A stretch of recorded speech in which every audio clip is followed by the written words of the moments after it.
When I look at Africa, many questions come to mind. Many times I ask myself, what would happen if Mwalimu were to rise up and see what is happening? Many times I ask myself, what would happen if Kwame Nkrumah and Patrice Emery Lumumba were to rise up and see what is happening? Because what they would be confronted with is an Africa where the Democratic Republic of Congo is unsettled.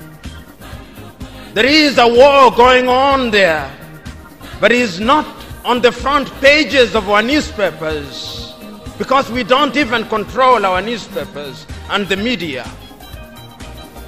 As I speak to you, the Central African Republic is at war, but we talk of it only mutedly.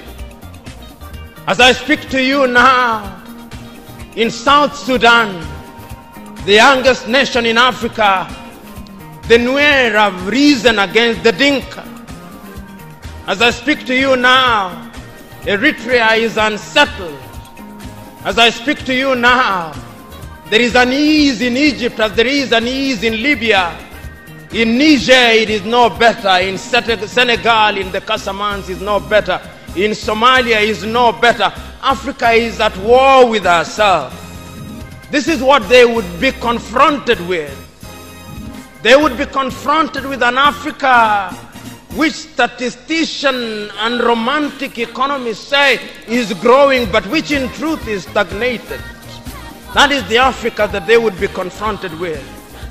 They would be confronted with an African which, as Professor Mlama intimated in our presentation here, is an African which is suffering from schizophrenia.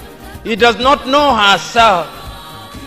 They would be confronted with an African whose young men and women have no interest and low love for their continent.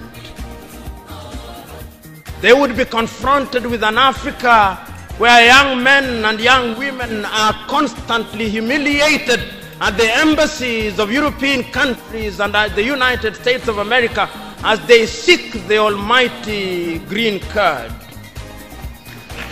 They would be confronted with an Africa where young men and women from Niger, Nigeria, Senegal, Mali, and Mauritania drown in the Mediterranean as they seek to be enslaved in Europe.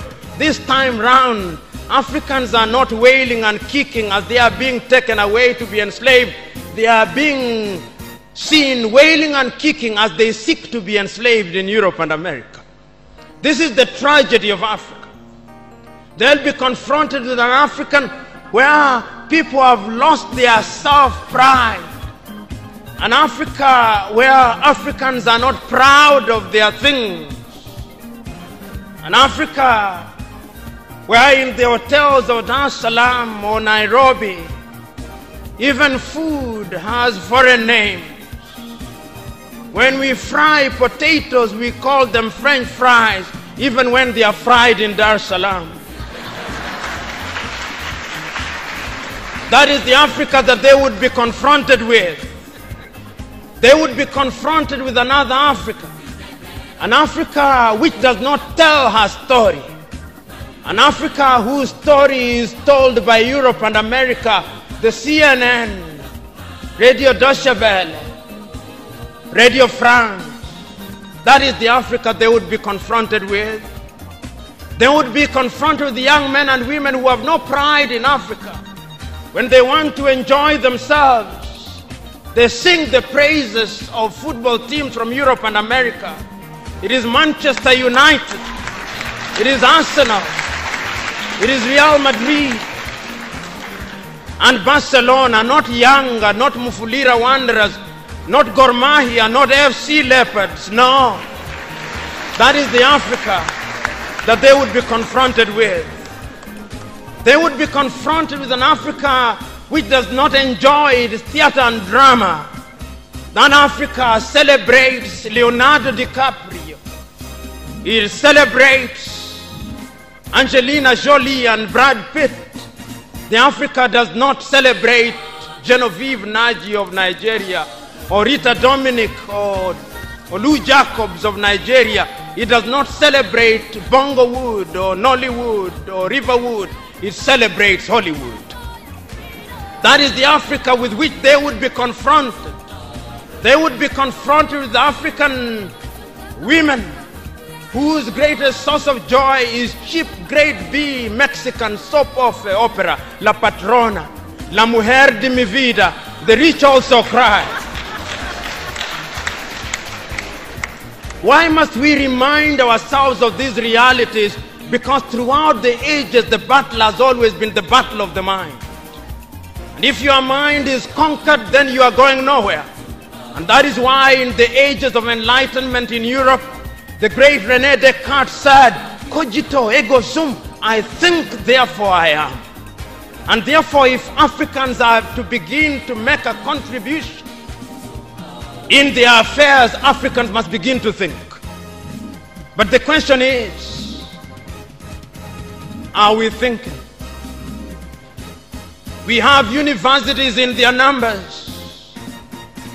Tanzania has universities including Dar es Salaam. Nairobi has universities, as indeed Kampala, as indeed South Africa, Johannesburg. We have all these universities. We have engineers. But our roads are not being made by Tanzanian civil engineers. It is the Chinese who are present in this assembly who are making our roads.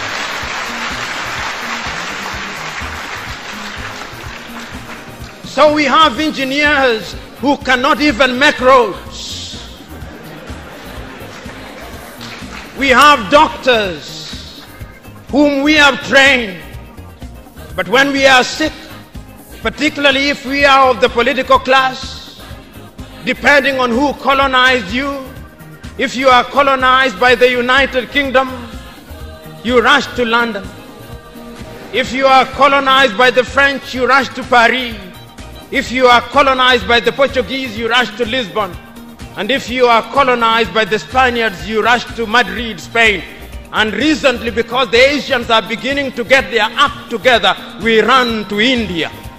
And very lately, because the Arabs are also beginning to get their act together, we run to Dubai.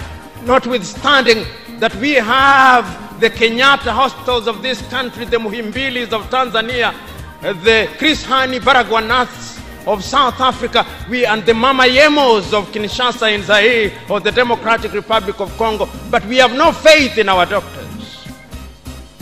In the area of education, we also don't have faith. Our political class introduced something that they call free education, but it's free indeed, free of knowledge.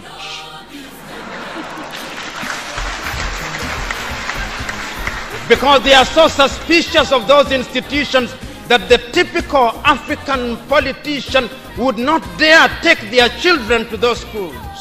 Their children will be educated in the British system, in the American system, so that when they graduate, they go to the United Kingdom, to the United States. Not that there is anything wrong with those institutions, but the agenda is wrong because our leaders long lost the script and ought to be described for who they are, our misleaders.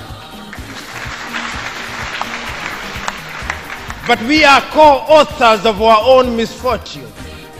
Whenever we are given an opportunity to elect our leaders, we are given a blank check. And if you give me a blank check and you allow me to analogize, and you say that I'm given the blank check to buy a Mercedes Benz, what we do is that when we are called upon, having been so empowered, we buy what one calls a tuk-tuk from India and expect it to behave like a Mercedes Benz. How does that happen? Because what we do is to elect thieves. We elect hyenas to take care of goats, and when the goats are consumed, we wonder why.